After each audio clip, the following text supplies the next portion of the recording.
How do some students always manage to be the best? Those who are part of the 1% of students, those who never make mistakes, never get bad grades, and remain calm even in the most difficult exams. What methods do they use? What strategies do they follow? And how do they really organize themselves? In this video, we will answer these questions step by step with techniques certified by Harvard University. Watch it until the end and apply these steps. In just a few months, you will see concrete improvements and finally become the best in your class. Let's begin.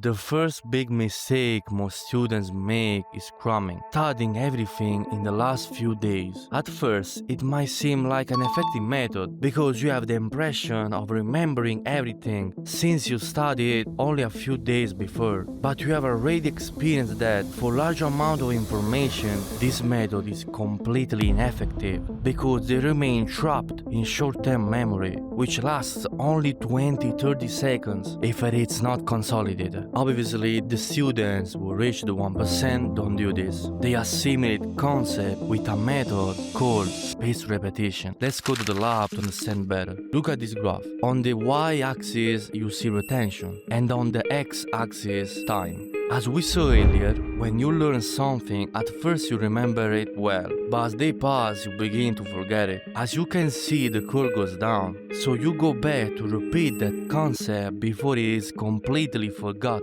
The curve rises again, but now it becomes flatter and longer. This shows that it will take more time to forget that concept. Repeat again and again. This way, you will be able to perfectly remember concepts studied at the beginning of the year. And it's not just about review. Studying in advance allows you to really understand concepts, ask questions, go deeper into what is not clear. Cramming only makes you memorize without understanding. And when the exams become a bit more complicated, you panic. So 1% students divide the exam or subject into small blocks. Instead of studying the whole book, they take 3-4 main concepts and study them until they master them. They move on to others. This way the brain works optimally, without stressing and without burnout. And the best part is when you get to the exams, you are not only prepared, you are calm. Because you are not racing against time, you are already ready, and this gives you enormous mental advantage. The number one rule is never study everything at the last time. Never.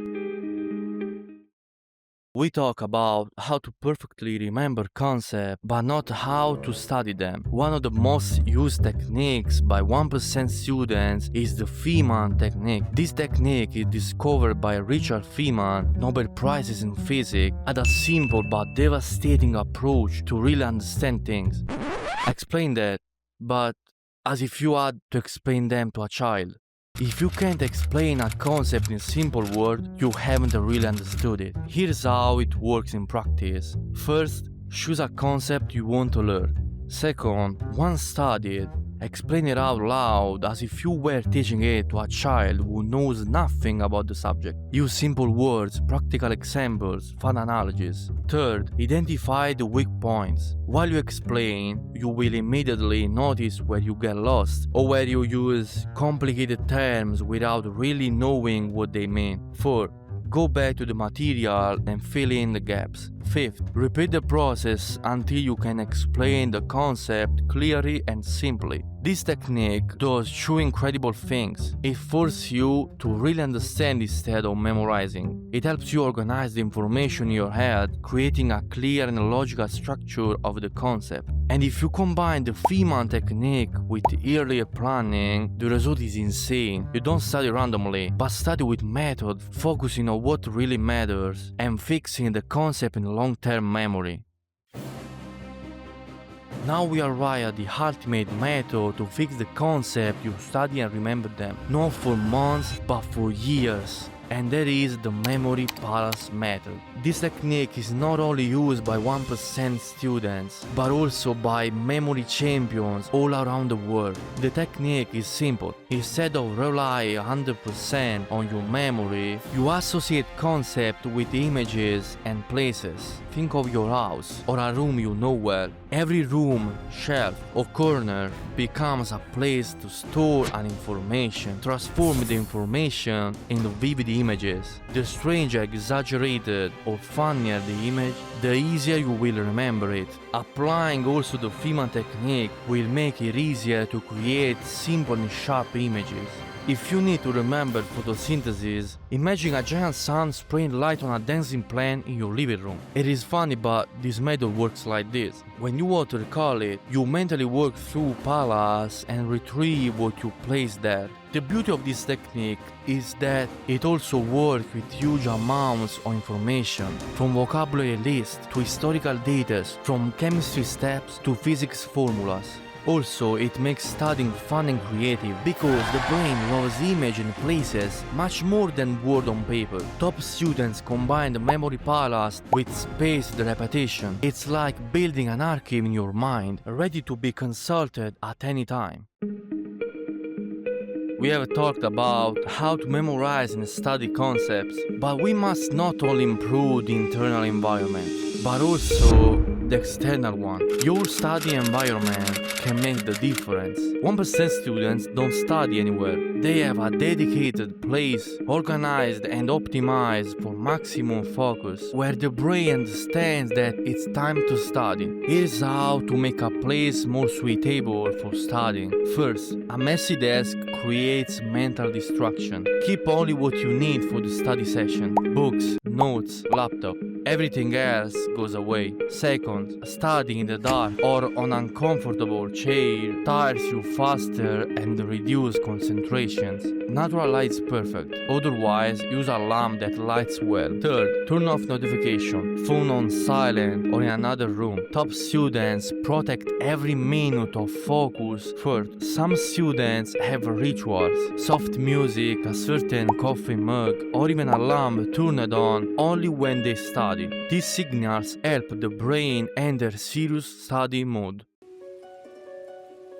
This aspect of studying is criticized by many, but it is one of the most powerful and useful methods for long study sessions, and it is taking breaks. Yes, you heard right. It's not about sitting and studying until exhaustion. The students in the top 1% don't spend hours and hours without stopping, because they know the brain needs to breathe. When you study too long without breaks, two things happen. First, your concentration drops drastically. After a while, even if you are reading or repeating, the brain no longer records anything. Second, your long-term memory suffers. Without breaks, information remains in short-term memory and is immediately forgotten. The solution? Studying intervals. A very used method is the Pomodoro Technique. 25 minutes of concentrated study, 5 minutes of break, and every 4 cycles a longer break of 15-20 minutes.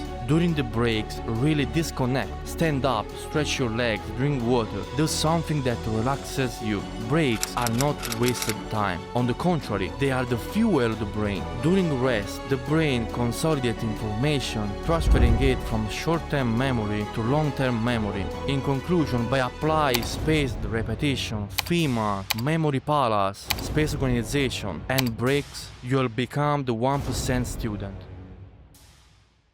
If this video gives you a new perspective, leave a like and a comment with the fear you want to face starting tomorrow. Subscribe to the channel and hit the bell so you don't miss other content like this. Share it with someone you know who needs this message. And if you haven't yet, check out my last video, What if solitude is exactly what you need to take control. See you soon.